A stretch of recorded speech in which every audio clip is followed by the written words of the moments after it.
The University of Canberra Firebirds were seeking back-to-back ACT Gridiron titles when they took on the Gungahlin Wildcats in Capital Bowl XIX.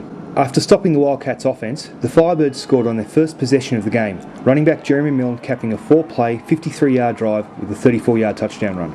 The defence forced a 3-and-out series from the Wildcats, and the Firebirds swiftly moved downfield. Bo Kennett caught a 22-yard pass from Luke Jobe and gained another 11 on an end around the next play, as the defending champions looked to add to their 7-0 lead. The drive ended when a Jobe pass intended for receiver Munro Harrison-Brown was freakishly picked off by Joseph Tuala, but still the Firebirds almost ended up with the ball.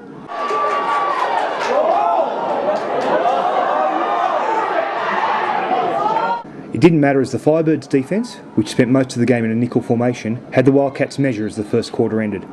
The second quarter opened with Firebirds linebacker Ryan Kay intercepting a deep pass intended for Michael Radicic.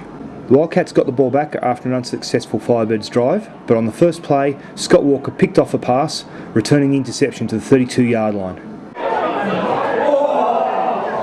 The efforts of Jeremy Milne, who led ACT Gridiron in rushing yards for the fourth consecutive season, helped the Firebirds advance the ball to the Gungahlin 16-yard line.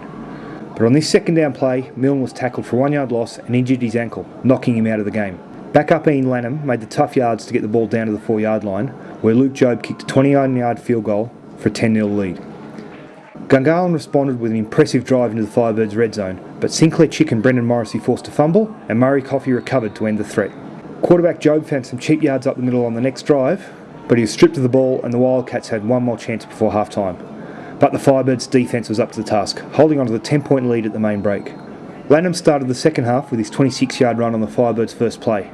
The drive stalled near midfield, with Jobe's punt leaving the Wildcats starting on their own 14-yard line. Brendan Morrissey broke through to sack new Gungahlin quarterback Tim MacArthur on third down, forcing a Wildcats punt.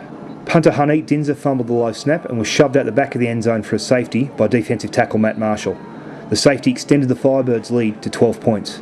On the second play of the fourth quarter, Lanham busted loose through the left side for a 60-yard run, moving the ball all the way down to the Wildcats' 16-yard line and giving him more than 100 yards rushing for the day. On third down from the 8-yard line, fullback Reece Chitter and left guard Sinclair Chick cleared the way for Lanham to get into the end zone, giving the Firebirds an 18-0 advantage. The Wildcats then had a 9-play, 70-yard drive with Joseph Tuala back at quarterback. 4 minutes were left on the clock when he hooked up with Tim MacArthur from 15 yards out. The 2-point conversion failed and Gungahlin kicked off deep. The Firebirds went 3-and-out but worked the clock down to the 2-minute warning before punting. Facing 4th and 1, Tuala escaped the pocket and got down to the Firebirds' 25-yard line.